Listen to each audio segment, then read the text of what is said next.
An orthopedic surgeon and husband of The View co-host Sunny Hostin is accused in December lawsuit fraudulently billing insurance. By the way, this is a Daily Caller story I'm reading. The lawsuit alleges Hostin knowingly provided fraudulent medical and other healthcare services in exchange for kickbacks and or compensation, and names him among nearly 200 defendants in one of New York's largest RICO cases. Wow. Hostin's attorney Daniel Twites denies the allegations, calling the lawsuit a meritless attempt by a near-bankrupt insurance carrier to intimidate doctors and restrict healthcare benefits. The case involves claims that Hostin performs unnecessary surgeries on patients after minor accidents without exploring less invasive treatments, with American Transit citing New York's 1974 no-fault law as contributing to widespread insurance fraud. Vinny. It started with a headline no one saw coming. The husband of Sunny Hostin, one of the most outspoken co-hosts on The View, is now at the center of a jaw-dropping $450 million RICO fraud case. Not 5,000, not 500,000, $450 million. That's enough to buy a private island, a fleet of jets, and still have money left to bribe your way out of a Bond movie. I agree with mostly everything that's been said. I mean, we know that, only about 31% of Americans trust our healthcare system. We have a terrible healthcare system. And, doctors suffer because of big corporations as well. Doctors that want to do good, like my husband, operates on someone even though they don't have insurance, and then has to sue health insurance companies to get paid for the work that he's been trained his whole life to do. Interesting, because I think Sunny is very intelligent, but she's ideologically captured. Right. That's sort of. I think the other ones. There's a couple of the other ones. don't have to name any names. Who are just very dull-minded. But I think Sunny's not one of them. I think she's smart but captured. Sure. I think she came into it with an agenda. Of course. They do everything with an agenda. Her husband, an orthopedic surgeon, was known for his polished image and high-status career.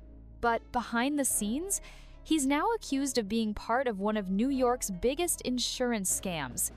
According to the lawsuit, this wasn't just a simple billing error or paperwork mistake. It was a full-blown operation. You're married, Tom, you're married. If your husband's doing something, if he's allegedly doing something like this, you guys would know if your wives were up to some nefarious stuff. Let's just not forget who she is. She's been, for years, lecturing America about morality, inequality, systemic failures, and look at her track record. How many times does she have to go on in the past 2 months and look at the camera and do a legal apology for all the stuff that she said on the show? And then she also, on Trump's win, calling the loss because of uneducated white women that Trump won. We have to know that. This is accused. All accused. Yeah, all accused, but he's in the RICO. This is a big RICO case that her husband's in there. Tom, what are your thoughts? He allegedly performed unnecessary surgeries on people, mostly minor accident victims, and billed insurance companies for treatments that were never needed. And in return, he got kickbacks, rewards, and cold, hard cash. This isn't just another white-collar slip-up. He's been named in a massive case with almost 200 defendants. And this isn't some obscure case either. It's being called one of the largest racketeering scandals the state has ever seen. And frankly, that show, you want to talk about a show that set women back, is The View. You want to talk about that show, if the CIA is engineering, Antifa and fucking the Capitol riot, some crazy misogynist engineered The View, because there's nothing worse than The View. In terms of there are so many brilliant women out there. None of them are on The View. None of them have gone near the set of The View. I mean, they have brought in the lowest tier of the, what is it, the Y chromosome? No, double the X. Okay. Double X. They brought in the lowest of the double X's for that one. It's rough. Yes, even bigger than some of the old-school mafia cases. And the kicker? He's married to Sunny Hostin, the woman who spends her mornings telling America what's right, what's wrong, and who to blame. By the way, before we continued, don't forget to like this video and subscribe to the channel. It really helps us grow and bring you more wild stories like this. Now, let's continue. Say it's always the people that always do the pointing, and it always comes back to them, all right? So when you said this is the largest RICO case ever filed in the state of New York, you guys wrap that around your brain. That's bigger than the mafia case. Like the mafia one was number one. This one takes it over. So he was scamming insurance companies from taxi drivers, Uber drivers, and Lyft drivers. He was performing unnecessary surgeries and then providing fraudulent medical services in exchange for the kickbacks. So while the legal system gears up for a courtroom showdown, The View is scrambling behind the scenes. Sunny Hostin TV legal analyst, polished professional, and loud moral voices now in the eye of a storm that's anything but scripted. The internet lit up the moment the news broke. But what really made it explode? Two of the loudest, most unapologetic voices in media stepped in: Joe Rogan and Patrick Bet-David. Giuliani shook the tree and a bunch of mobsters fell out, right? This is big stuff. And so, and thank you for bringing that video. It sure is ironic that she's up there. So, but if she didn't really know what was going on, right, which is what she's probably going to say later, oh, I had no idea what my husband and his associates were doing. We'll wait and see what that is. But I think it's pretty freaking ironic. Yeah. I have a totally different perspective on this. I don't really know what happened with this. The facts will come out. What I have a problem with is the core of who this woman is. Unlike you, I don't watch The View, bro. All I do is see clips. It's just like twice a day. But here's all I hear from her. America's violent, America's racist, America's bad. Okay, I challenge you, Sonny, and this is Constantine Kissin actually was saying something about this. Find me a country that's not racist. And they didn't hold back. Joe and Patrick didn't team up, they didn't plan a coordinated attack, and they didn't even speak to each other. But what they did felt like a tag team knockout, with each one coming at Sunny's world from a totally different angle. The results were brutal. Joe Rogan, sitting in his studio with that trademark smirk, delivered one of the most casual yet devastating roast sessions you'll ever hear. Not screaming, not angry, just amused. The kind of laugh you hear when someone realizes the person who's been preaching ethics for years has a husband knee-deep in insurance scams. He didn't even need a quote from her. The story itself was doing all the heavy lifting. At the same time, Patrick Bet-David was coming at it like a Wall Street detective. While Joe joked about hypocrisy, Patrick cracked open the case like a financial thriller, asking the hard questions. How does someone with a clean record and a medical license end up tangled in a multi-layered fraud case worth nearly $500 million? Show is that show has this very specific ideological bubble in which they operate in, you know, and they always bring on a token conservative woman and they yell over her and silence her, and you know, they did that with Meghan McCain, and they did that with the, what is that other blonde woman from Survivor? Do you remember her, Jamie? She was always yelling. I mean, it's just, it's a bizarre show. I think the way you, before you start, I think the way you described it is brilliant, and the way we should all look at it. Of course, you're going to see race. The idea of being colorblind is ridiculous, but treat everybody. They're just human beings. Everybody's just individuals. That's right. Together, they didn't just react, they dismantled the whole image that Sunny had built on TV. And that was just the beginning.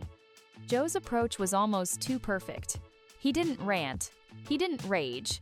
He just leaned back, raised his eyebrows, and laughed like he'd just watched someone trip over their own ego.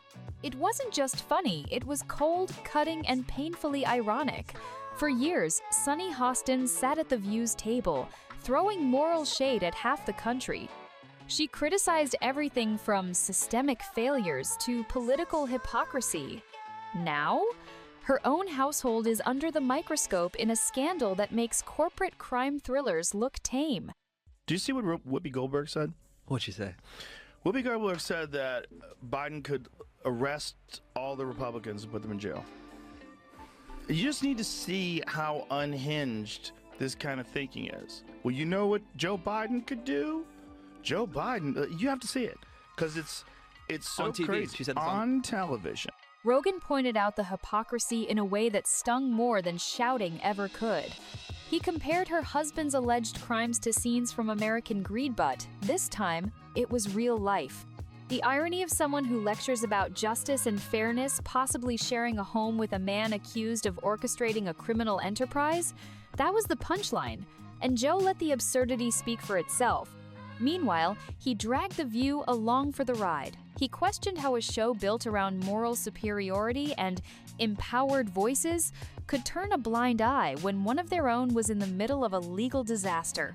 Joe even joked that if the CIA wanted to destroy female credibility, they wouldn't need covert ops. They'd just need to produce The View. The problem is you're taking Joey Behar, whatever her name is, as like a news source. Did you have no. This is the most important part. I don't know these people. Hey, this is the most important part. This is right after she was saying, we are run by ABC News. You should trust us, not Joe Rogan, who believes in dragons. So she by saying we should trust them because they're double checked by ABC News, and then making the stupidest fucking statement. Like you didn't listen to what I said. Yeah. You didn't listen to what the wildlife out, and that's only a part of what he said. I can't the believe other Joey part of what he Behar said didn't was weigh. there was something before that where he was explaining encounters with giant reptiles. And that joke hit hard. Because it wasn't just about Sunny anymore, it was about the whole carefully manufactured image surrounding her.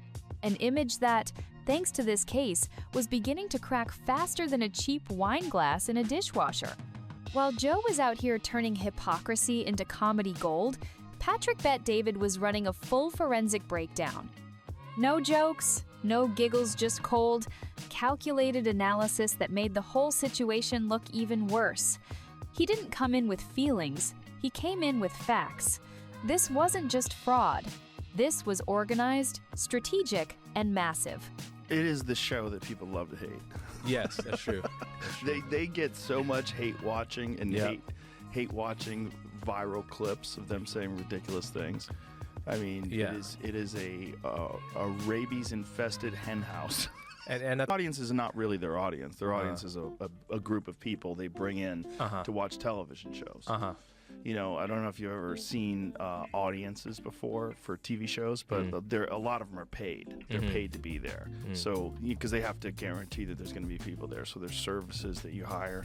And when a show gets really, really popular, you know, like Letterman or something like that, obviously it has its own fan base. Right. Those people will try to get tickets before anybody else does. And in that case, they probably don't need to use a service anymore. They just get actual fans.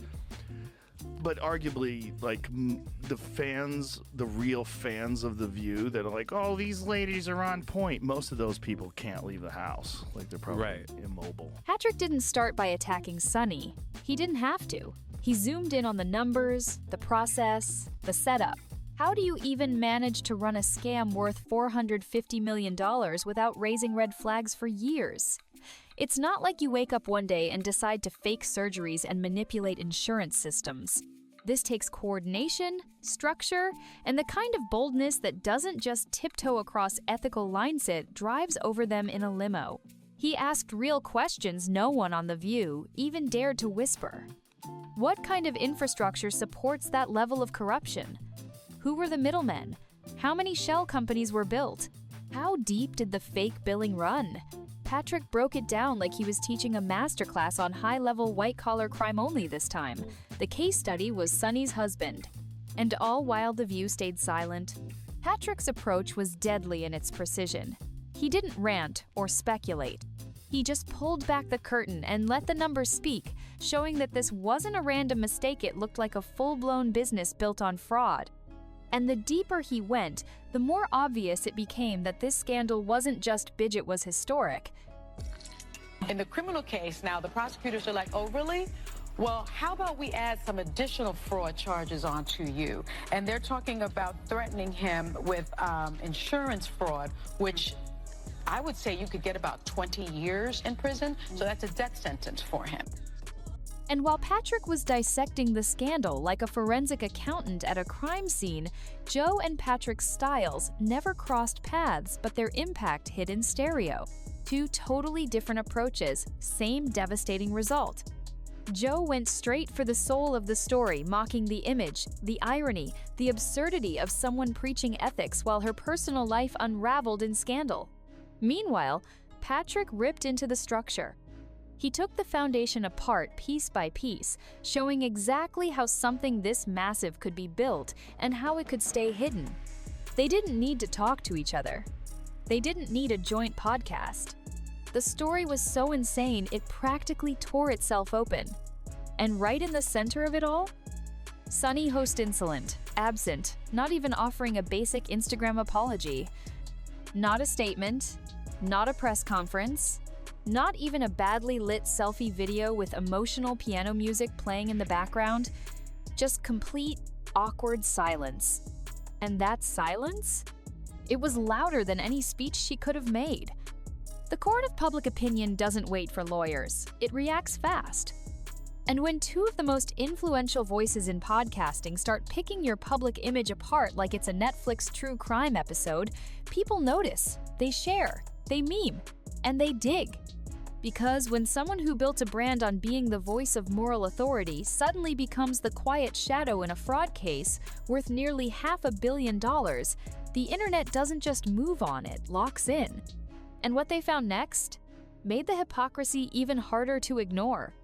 Sunny Hostin's entire public persona had been polished like glass legal expert, voice of reason, proud moral compass of the view. But now, she wasn't just in the spotlight, she was burning under it. The silence from her camp wasn't just suspicious, it was strategic, or so it seemed. While social media exploded with memes and side-by-sides of her lectures and her husband's alleged crimes, Sunny disappeared like a character written out of the final episode. Meanwhile, Rogan kept going. He pointed out how, for years, she sat there, camera-ready, judging half the country with that signature raised brow. Every time something went wrong in politics or culture, Sunny had something to say. America was violent. America was racist. America was broken. But now that her own household was allegedly running a racket that stole from taxi drivers, Uber drivers, and small insurance carriers, nothing. Not a word. And Patrick? He wasn't done either. His analysis didn't just go viral, it ended up on LinkedIn. Yes, LinkedIn. The home of corporate buzzwords and rise and grind motivational posts. That's how deep this story cut. Even finance bros were reposting Patrick's breakdowns, treating the whole scandal like a case study in elite failure. It became poetic, justice-deserved cold, sharp, and with a side of sarcasm. Every carefully curated moral speech from Sunny, every "we must do better" moment on national TV was now being played back with a laugh track. Not because people hated her, but because the fall from her self-built pedestal was so epic, it practically rewrote its own script. Joe didn't even need to twist the knife. He just kept pointing at the obvious contradiction and letting the audience connect the dots. How do you go from preaching law and order to sharing a bed with someone indicted in a criminal ring so big it could fund a small country? That's not just hypocrisy. That's elite delusion caught on tape. And the way Joe handled it? Effortless. He didn't need confrontation or outrage. He treated this story like it was already a comedy sketch. A woman who's spent years wagging her finger at America, now caught up in a real-life crime saga that made the Wolf of Wall Street look like a playground dispute. And the internet ate it up. Meanwhile, Patrick kept going with his spreadsheet logic, but this time, he pushed deeper. He wasn't just talking about shell companies and fake claims anymore, he started asking how this kind of operation could run for years without someone, anyone, noticing. The money didn't just vanish. Hundreds of thousands of dollars didn't just accidentally end up in offshore accounts. This was planned, executed, repeated. And all the while, Sunny kept her lips sealed.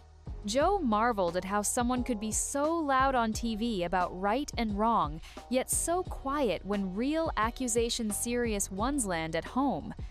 It wasn't just funny anymore. It was tragic, surreal, and ironic to the point of parody. The woman who once told millions how to think about justice was now being defined by the silence she refused to break. At this point, the scandal wasn't just about the crime anymore. It was about the silence, the image, and the collapse of everything Sunny Hostin stood for. Joe and Patrick didn't need to say her name over and over again. Her husband's involvement was doing all the damage for them. Patrick, ever the strategist, laid out a timeline like he was presenting to investors only. This wasn't a pitch deck, it was a breakdown of a crime empire. Fake surgeries, fraudulent billings, shell companies, and an endless loop of dirty money moving in and out of the system. It wasn't a side hustle, it was a machine. And Sunny, for all her legal knowledge and sharp instincts, wants the world to believe she didn't notice a thing. Really? Patrick's analysis was so clear and brutal that he didn't even have to criticize her directly. He just explained how a person in her position could either be completely ignorant or conveniently detached, and neither one looked good. The logistics alone raised red flags. This wasn't the kind of thing you could hide in a drawer or pass off as a mistake. It was too big, too organized, and way too profitable. Joe, meanwhile, was still chuckling in disbelief. How do you spend years on national television talking about how broken this system is, and then end up tied to a case where your own household was allegedly exploiting that exact system for millions? And through all of it, The View stayed quiet. No fiery defense, no dramatic walk-off, just a whole lot of nothing, while the audience that once saw Sunny as a voice of reason started seeing her as the punchline. And the contrast between Joe and Patrick made the whole situation even more devastating. Joe, with his laid-back delivery, pointed out how absurd it was that someone could preach integrity by day and sleep next to an alleged criminal mastermind by night. He didn't need evidence beyond the contradiction staring everyone in the face. It was like watching a goat in a tuxedo try to explain offshore banking. It just didn't make sense. While Joe kept the roast alive with dry sarcasm, Patrick brought the receipts. He rolled in with the intensity of a man who had read the entire indictment twice and highlighted every number with a highlighter dipped in pure judgment. He didn't mock, he dismantled. Patrick asked, how does someone go from a high-profile medical career to organizing something that looks like a Fortune 500 fraud operation? He didn't say it outright, but it was clear this wasn't amateur hour. This was elite-level dishonesty, the kind that requires structure, fake identities, shell operations, and probably a very well-paid lawyer. And the best part? Joe and Patrick never appeared together. They didn't need to. Their styles were completely different, but the result was the same. Sunny Hostin's credibility crumbled, piece by piece, like a Jenga tower built on stolen insurance money. One brought jokes, the other brought facts. And neither needed a single quote from Sunny herself. Her silence was the only sound anyone needed to hear, and it echoed louder than any defense she could have given. As the story spiraled deeper, Sunny Hostin's absence only made things worse. There was no public denial, no teary interview, not even a half-hearted Instagram story with a "please respect our privacy" caption. Just complete silence, while the internet roasted her reputation over an open flame. Clips of Joe Rogan's reaction spread like wildfire. His disbelief, his sarcasm hit perfectly. People weren't just watching, they were replaying. Twitter, TikTok, Reddit, every corner of the internet turned this scandal into a meme factory. And not just for laughs. For a lot of people, this was payback. Years of moral lectures from a TV host who now couldn't even address the fire in her own house. And Patrick? His takedown wasn't just viral, it was clinical. He walked people through the alleged fraud like a teacher, explaining how not to run a business. He showed how fake medical procedures, bogus claims, and financial loopholes turned into one of the largest fraud operations in New York's history. And he asked the one question everyone was afraid to say out loud: how does a woman as intelligent, connected, and legally savvy as Sunny Hostin not know what's going on in her own home? Was she looking the other way, or was she just that far removed from reality? Either way, the damage was done. Her years of finger-pointing and self-righteous commentary collapsed under the weight of one scandal, and it didn't take a guilty verdict. It only took silence and two podcasters with zero tolerance for hypocrisy. The takedown wasn't loud, it wasn't dramatic, it was quiet, precise, and it hit like a wrecking ball. Joe Rogan and Patrick Bet-David didn't argue with Sunny, they didn't invite her on a show, and they didn't need a response. They spoke around her above Heron through every carefully built piece of her public image. Joe turned her brand into satire. He painted The View as a disaster of a show, calling out how it props up voices who shout morality one moment and vanish the second real accountability comes knocking. He compared the panel to a parade of low-effort outrage and called out the hypocrisy of a platform that silences dissent but refuses to hold its own accountable. He didn't just attack the show, he exposed it. Patrick, on the other hand, brought the tone of a disappointed father with a ledger. He matched financial records with alleged offshore moves and questioned how no one saw hundreds of thousands of dollars quietly take a vacation to the Cayman Islands. He didn't crack jokes, calculated disgrace.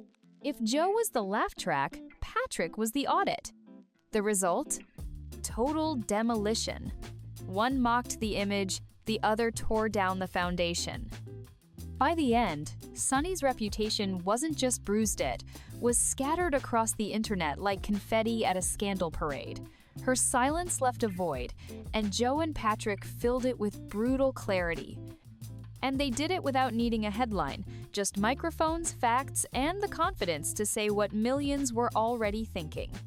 What made it all even more surreal was how far the fallout reached. This wasn't just trending on social media, it turned into a full-blown cultural moment.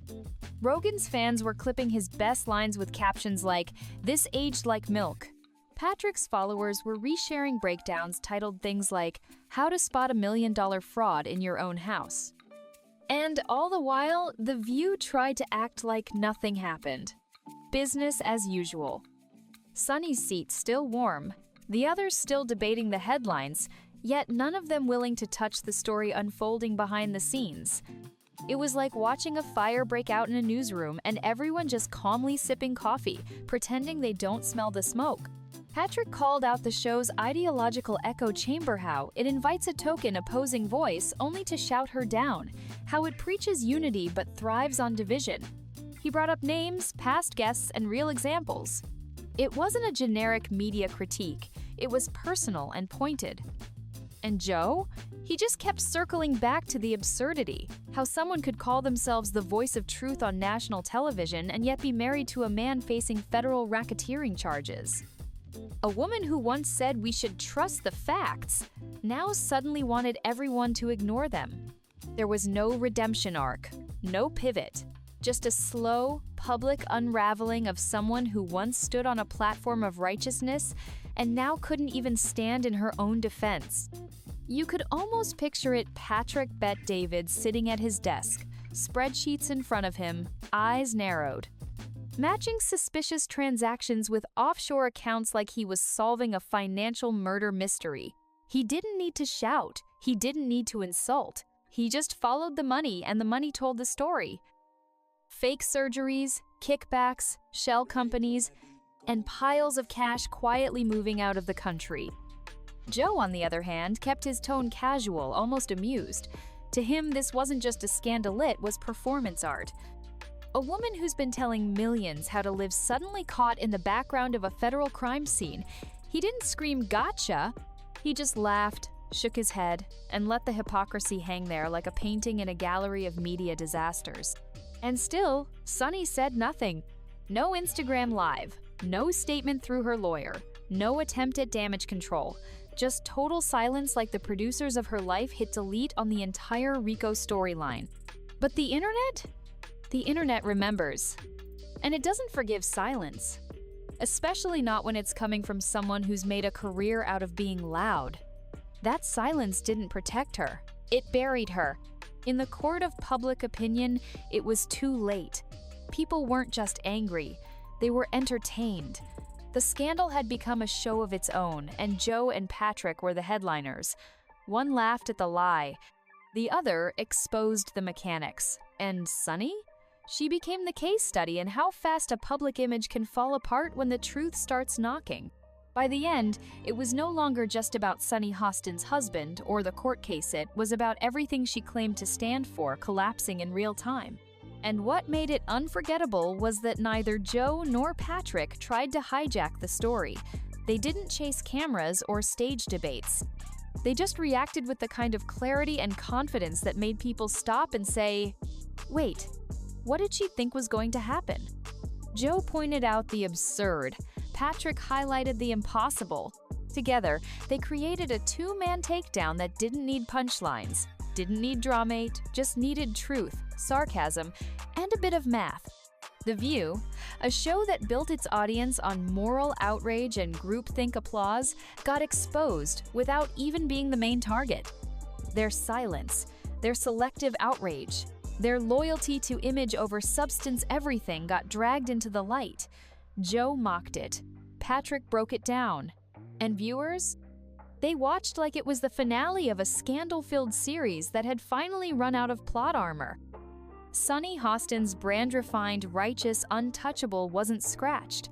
It was obliterated, not by tabloids, not by political rivals, but by two podcasters who didn't even need her in the room to dismantle the entire illusion. If you enjoyed this video, don't forget to hit the like button and subscribe to this channel. Also, drop your thoughts in the comments. See you on the next one.